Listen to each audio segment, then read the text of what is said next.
అందరికీ నమస్తే welcome to TR TV నేను మీ తిరుపతి గోషామాల్ ఎమ్మెల్యే రాజా సింగ్ భారతీయ జనతా పార్టీకి రాజీనామా చేసినటువంటి సంగతి మనందరికీ తెలిసిందే ఇప్పుడు రాజా సింగ్ దారి ఎటువైపు రాజా సింగ్ బీఆర్ఎస్ కు పోబోతుండా లేదా కాంగ్రెస్ కి పోబోతుండా లేకపోతే శివసేన పార్టీలోకి పోబోతుండా రాజా సింగ్ పరిస్థితి ఏంది సో రాజా సింగ్ భారతీయ జనతా పార్టీ ఆఫీస్లోనే ప్రెస్ మీట్ పెట్టిండు గతంలో ప్రెస్ మీట్ పెట్టి నేను బీజేపీకి లవ్ లెటర్ ఇచ్చి వచ్చిన ఈ పార్టీ నాకొద్దు మీ పార్టీకో దండం మీకో దండం అని చెప్పి కిషన్ రెడ్డికి రాజీనామా లేఖ ఇచ్చొచ్చిండు నేను ఈ పార్టీలో ఉండలేను ఈ పార్టీతో నాకు సంబంధం లేదు ఈ పార్టీ నాకు వద్దు ఈ పార్టీ నాకు అవసరం లేదు నాయన అని చెప్పి రాజా సింగ్ చాలా క్లియర్ కట్గా లేఖలో రాసేటటువంటి కార్యక్రమం చేసిండు అట్లనే కిషన్ రెడ్డిని ఉద్దేశిస్తూ భారతీయ జనతా పార్టీని ఉద్దేశిస్తూ మాట్లాడేటటువంటి ప్రయత్నం చేసిండు నా పైన నానా రకాల కుట్రలు నడిచినాయి నన్ను చాలామంది ఇబ్బంది పెట్టారు నా పైన నానా రకాలుగా ఎలిగేషన్స్ చేసిరు అయినా కూడా నేను ఎక్కడా ఇబ్బంది పడలే భయపడలేదు కానీ బాధ అనిపిస్తూ ఉంది నా సొంత పార్టీయే నన్ను ఇబ్బంది పెట్టేటటువంటి కార్యక్రమం చేసిండు అనేది కొంత బాధ ఉంది అని చెప్పి రాజా సింగ్ మాట్లాడేటటువంటి కార్యక్రమం కూడా చేసిండు ఇప్పుడు రాజా సింగ్ ఎటువైపు పోబోతున్నాడు రాజా సింగ్ ఆల్రెడీ భారతీయ జనతా పార్టీకి లెటర్ ఇస్తే బీజేపీ ఆమోదం తెలిపినారు అంటే బీజేపీ యాక్సెప్ట్ చేస్తున్నారు ఆ రాజీనామాకు సంబంధించినటువంటి పత్రాన్ని ఓకే వీఆర్ యాక్సెప్టింగ్ అని చెప్పి రాజా సింగ్ ఇచ్చినటువంటి రాజీనామా లేఖని వాళ్ళు ఓకే అని చెప్పినారు ఇప్పుడు రాజా సింగ్ భారతీయ జనతా పార్టీలో లేడు ఇప్పుడు రాజా సింగ్ బీజేపీకి సంబంధించినటువంటి ఎమ్మెల్యే కాదు కేవలం రాజా సింగ్ ఇప్పుడు నార్మల్ ఎమ్మెల్యే కానీ ఆయన గెలిచింది మాత్రం గోషామాల్ నుండి భారతీయ జనతా పార్టీ గుర్తుపైన కమలం గుర్తుపైన తర్వాత బీజేపీ పార్టీ బీఫామ్ పైన సో ఆ పార్టీకి సంబంధించినటువంటి వ్యవహారంలోనే రాజా సింగ్ గెలిచిండు మరి ఇప్పుడు రాజా సింగ్ ఏం చేయబోతున్నాడు రాజా సింగ్ వ్యవహారం ఏంది ఆయన పరిస్థితి ఏంది సో చాలా బలంగా మాట్లాడిండు అవసరం అనుకుంటే నా ఎమ్మెల్యే పదవికి కూడా రాజీనామా చేస్తా నేను గెలిచింది బీజేపీ పార్టీ గుర్తుపైన కాబట్టి కిషన్ రెడ్డి గారికి చెప్పిన నా ఎమ్మెల్యే పదవి కూడా తీసేయండి నా సభ్యత్వాన్ని రద్దు చేయండి నేను ఇండిపెండెంట్గా పోటీ చేస్తా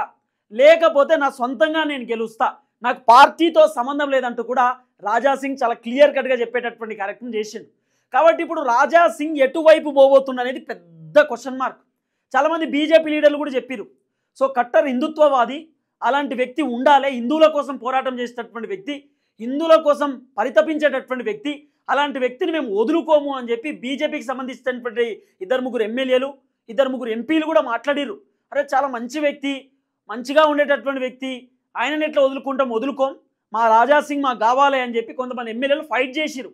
అయినా కూడా సో బీజేపీలో ఉన్నటువంటి కొంతమంది లీడర్లు వద్దొద్దు అవసరం లేదు వెళ్ళిపోయిండు పార్టీ పైన ఎలిగేషన్ చేసిండు ఇక పోయినోడిని పోనీవ్వండి వద్దు అని చెప్పి కొంతమంది లీడర్లు చెప్పేసరికి రాజా సింగ్ రాసినటువంటి రాజీనామా లెటర్ని వాళ్ళు కూడా యాక్సెప్ట్ చేసిరు సో మొత్తానికి రాజీనామా చేసి అయిపోయింది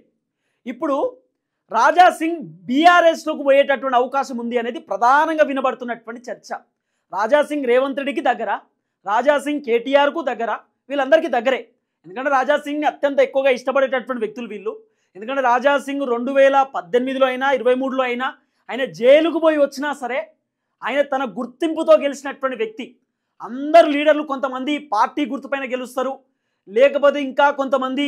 ఇక వాళ్ళ పార్టీ వ్యవహారంలో గెలుస్తూ ఉంటారు లేకపోతే వాళ్ళ పార్టీలో ఉన్నటువంటి లీడర్ల ముఖాలు చూసి ఓట్లు వేస్తారు కానీ రాజా సింగ్ చాలా డిఫరెంట్ గోషామాల్లో ఆయన ముఖం చూసే ఓటేస్తారు ఆయనను చూసే ఓటేస్తారు ఆయన మంచితనాన్ని చూసి ఓటేస్తారు కాబట్టి రాజా సింగ్ బీజేపీలు గెలిచినా గెలవకపోయినా ఆయన గెలిచేటటువంటి వ్యక్తి ఆయనకు సపరేట్ ఫ్యాన్ బేస్ ఉంటుంది ఆయన వ్యవహారం అంతా డిఫరెంట్ కాబట్టి రాజా సింగ్ ఇప్పుడు ఎటు పోతున్నాడు రాజా సింగ్ కాంగ్రెస్లోకి పోయే అవకాశం ఉందనేది ఒక 30% వినబడుతున్నటువంటి అంశం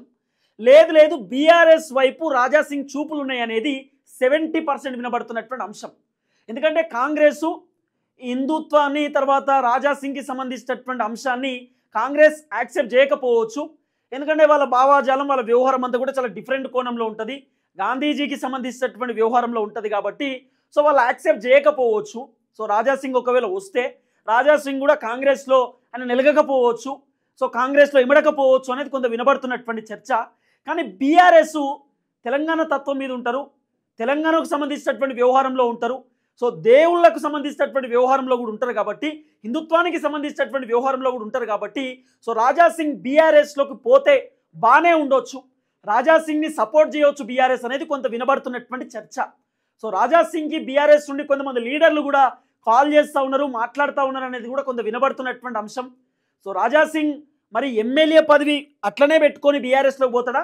లేకపోతే ఎమ్మెల్యే పదవికి రాజీనామా చేసి బీఆర్ఎస్ పార్టీ బీఫామ్ పైన పోటీ చేసేటటువంటి అవకాశం ఉందా అనేది పెద్ద క్వశ్చన్ మార్క్ లేక కనబడుతున్నది. లేకపోతే శివసేన పార్టీలోకి పోయే అవకాశం ఉంది ఠాక్రేకి సంబంధించినటువంటి పార్టీలో అనేది కూడా కొంత వినబడుతున్నటువంటి చర్చ. కానీ ఇప్పుడు ఇతర రాష్ట్రాలలో ఉన్నటువంటి పార్టీలో కనుక రాజాసింగ్ పోతే అక్కడ కూడా అలయన్స్లో ఉంది పార్టీ, అయినా కూడా ఇతర రాష్ట్రానికి సంబంధించిన పార్టీలో రాజాసింగ్ కనుక పోతే, లేకపోతే ఆ పార్టీని కనుక ఇక్కడ కనుక ఒకవేళ తీసుకొచ్చే ప్రయత్నం చేసినా కూడా సో తెలంగాణలో ఆ పార్టీ గట్టిగా ఫామ్ కాదేమో, ఏమైనా ఇబ్బంది జరుగుతుందేమో, కాబట్టి తెలంగాణలో ఉన్నటువంటి పార్టీనే చూజ్ చేసుకోవడం బెటర్ అనే ఆలోచనలో రాజాసింగ్ ఉన్నట్టుగా ఓ చర్చ నడుస్తుంది. లేదు మనమే ఒక పార్టీని క్రియేట్ చేద్దాం, మనమే ఒక పార్టీ పెట్టేటటువంటి ప్రయత్నం చేద్దామనే ఆలోచనలో కూడా రాజాసింగ్ ఉన్నారు అనేది కొంత వినబడుతున్నటువంటి అంశం. లేకపోతే రాజాసింగ్, ఈటల రాజేందర్, కవిత, మల్లన్న వీళ్ళు నలుగురు కలిసి ఒక కొత్త పార్టీని ఏర్పాటు చేసేటటువంటి ఆలోచనలో ఉన్నారు అనేది మరో అంశం. ఇవన్నీ ఒక్కొక్కటి తెరపైకి వస్తున్నది. కానీ బీఆర్ఎస్కి సంబంధించిన కీలకమైనటువంటి ఒక లీడర్ ఈ మధ్య కాలంలో రాజాసింగ్తో మాట్లాడినారట, రాజాసింగ్కి కాల్ చేసినారట. సో బాధ అనిపిస్తుంది బీజేపీ నుండి మీరు వెళ్ళిపోవడం, సో మా పార్టీలో మీకు అవకాశం ఉంది రండి మేము ఆహ్వానిస్తున్నామని చెప్పి బీఆర్ఎస్ నుండి ఒక లీడర్ రాజాసింగ్ గారికి కాల్ చేసిరు. రాజాసింగ్ గారు మాట్లాడిరు అనేది కూడా కొంత చర్చ నడుస్తూ ఉంది. ఆలోచిస్తా, నాకు ఇప్పుడు ఏ పార్టీలోకి పోవడానికి ఇంట్రెస్ట్ లేదు, నేను ఎమ్మెల్యే పదవికి రాజీనామా చేసి ఇండిపెండెంట్గా పోటీ చేద్దాం అనుకుంటా ఉన్నా, చూడాలి ఏం జరగబోతుందో అంటూ కూడా రాజాసింగ్ చెప్పిండు అనేది కొంత వినబడుతున్నటువంటి అంశం. కానీ ఇక్కడ ఏం జరుగుతుంది అంటే ఫస్ట్ రాజాసింగ్ గనక ఒకవేళ ఆయనే ఎమ్మెల్యేకి సంబంధించినటువంటి ఆ పదవికి రాజీనామా చేస్తే ఏం జరుగుతుంది? ఉప ఎన్నికలు వస్తాయి, బై ఎలక్షన్స్. బై ఎలక్షను బీఆర్ఎస్కి ఇంపార్టెంటు, కాంగ్రెస్కి ఇంపార్టెంటు, తర్వాత బీజేపీకి ఇంపార్టెంటు, తర్వాత అక్కడ ఉన్నటువంటి హైదరాబాద్ కాబట్టి ఎంఐఎంకి కూడా ఇంపార్టెంటే. కాబట్టి ఇప్పుడు రాజాసింగ్ రాజీనామా చేస్తే రాజాసింగ్ బీఆర్ఎస్లోకి పోయింది అనుకో, పక్కా బీఆర్ఎస్ గెలుస్తుంది. ఎందుకంటే ఒకవేళ బీఆర్ఎస్ అనే పార్టీ పక్కన పెట్టినా రాజాసింగ్ ఉన్నటువంటి హవా, రాజాసింగ్ ఉన్నటువంటి మంచి ఫాలోయింగ్ పక్కా గెలుస్తుంది. రాజాసింగ్ కాంగ్రెస్లోకి పోయేటటువంటి అవకాశం మ్యాక్సిమం 30% అసలు ఉండకపోవచ్చు అనేటటువంటి అంశం ఉంది, అంత ఈజీ కాకపోవచ్చు అనేది. ఇక బీజేపీ అంటే ఛాన్స్ లేదు, ఎంఐఎం ఛాన్స్ లేదు, కాబట్టి ఇండిపెండెంట్ లేదా ఇండిపెండెంట్ కూడా రాజాసింగ్ దాదాపు 90% గెలిచేటటువంటి అవకాశాలు ఉన్నాయి. 10% చెప్పలేము ఏం జరుగుతుందో, కానీ 90% గెలిచేటటువంటి అవకాశాలు ఉన్నాయి. కాబట్టి బీఆర్ఎస్ ఎట్టి పరిస్థితులలో రాజాసింగ్ని మన వైపు తీసుకుందాం అనే ఆలోచనలో ఉన్నట్టుగా ఓ చర్చ. అంటే రాజాసింగ్ ఉన్నటువంటి ఫ్యాన్ బేసు, తర్వాత రాజాసింగ్కి సంబంధించినటువంటి అంశం కూడా మనకు కలిసి వస్తుంది, బాగుంటుంది అనేటటువంటి ఆలోచనలో బీఆర్ఎస్ ఉందనేది కూడా కొంత వినబడుతున్నటువంటి చర్చ. ఒకవేళ రాజాసింగ్ కనుక ఎమ్మెల్యే పదవికి రాజీనామా చేస్తే గోషామాల్ నుండి ఒకవేళ ఉప ఎన్నిక వస్తే గోషామాలు బీఆర్ఎస్ నుండి గెలిచినా బీఆర్ఎస్కి ఫేవరే కదా. హైదరాబాద్లో మళ్ళీ మేము సత్తా చూపించినాం, రాజాసింగ్ని గెలిపించుకున్నాం, బీజేపీ కాదు అని బయటికి పంపిస్తే మేము రాజాసింగ్ కోసం నిలబడ్డాం, రాజాసింగ్ మా పార్టీలో కీలకమైనటువంటి వ్యక్తి అని చెప్పి సో కేసీఆర్ మళ్ళీ ఇటువైపు తిప్పేటటువంటి అవకాశం కూడా ఉండొచ్చు.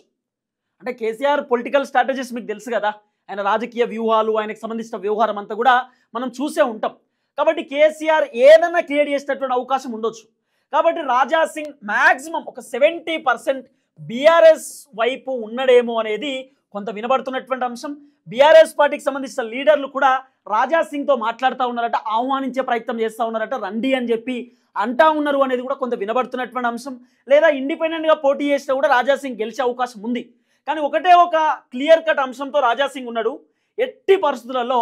నాకు ఎమ్మెల్యే పదవి వద్దు, నేను గెలిచింది బీజేపీలో, ఇదే ఎమ్మెల్యే పదవితో నేను కాంగ్రెస్లో పోయినా, బీఆర్ఎస్లో పోయినా, ఇంకా వేరే పార్టీలో పోయినా ఇట్లనే ఉన్నా బీజేపీ వాళ్ళు విమర్శిస్తారు, నీకు దమ్ముంటే రాజీనామా చేయి, నువ్వు గెలిచింది మా బీఫామ్ పైన కదా, మా పార్టీ గుర్తు పైన కదా అని చెప్పి నన్ను తిడతారు. నాకు అవసరం లేదు, పార్టీయే వద్దని చెప్పినప్పుడు ఈ పదవి ఎందుకు, ఆ పార్టీలో గెలిచిన పదవి, ఈ పదవి కూడా వద్దని చెప్పి ఇప్పుడు రాజాసింగ్ ఎమ్మెల్యే పదవికి సైతం రాజీనామా చేయడానికి రెడీగా ఉన్నాడు. ఇప్పుడు ఆయన బీఆర్ఎస్కి నుండి, అంటే బీఆర్ఎస్ పార్టీ నుండి, కేసీఆర్ పార్టీ నుండి రాజాసింగ్ బీఫామ్ తీసుకొని పోటీ చేయబోతుండా గోషామాల్ కాన్స్టిట్యున్సీ నుండి అనేది కొంత వినబడుతున్నటువంటి చర్చ. కానీ బీఆర్ఎస్లోకి బీజేపీ ఎమ్మెల్యే, అంటే బీజేపీ మాజీ ఎమ్మెల్యే, ఇప్పుడు బీజేపీకి సంబంధించిన వ్యక్తి కాదు, కానీ ఒక కొంత అంచనా, ఒక చర్చ అయితే నడుస్తూ ఉంది. మరి మ్యాక్సిమం బీఆర్ఎస్ నుండి రాజాసింగ్కి కాల్ చేస్తూ ఉన్నారు, మాట్లాడుతూ ఉన్నారు అనేటటువంటి ఒక చర్చ కూడా ఉంది. ఎందుకంటే బీఆర్ఎస్లో తెలంగాణ వాదులు ఉంటారు, తెలంగాణకు సంబంధించినటువంటి లీడర్లు ఉంటారు, ఉద్యమకారులు ఉంటారు, తర్వాత ఎక్కువగా దేవుణ్ణి ఇష్టపడేటటువంటి వాళ్ళు కూడా ఉంటారు, హిందువులు కూడా ఉంటారు, కాబట్టి రకరకాలుగా ఉంటారు. సో రాజాసింగ్ వచ్చినా కూడా బీఆర్ఎస్ యాక్సెప్ట్ చేసేటటువంటి కార్యక్రమమే చేయవచ్చు. కాబట్టి ఇవన్నీ కూడా ఒక్కొక్కటి తెరపైకి వస్తున్నాయి. చూడాలి ఏం జరగబోతుంది, ఏముంటుంది, ఏం కథ. మరి రాజా సింగ్ ఎటువైపు పోబోతుండు, మరి బీఆర్ఎస్ అనేటటువంటి సంకేతాలు అయితే వినబడతా ఉన్నాయి. ఏం జరుగుతుందో లాస్ట్ ఎపిసోడ్ అనేది చూడాలి, చూద్దాం.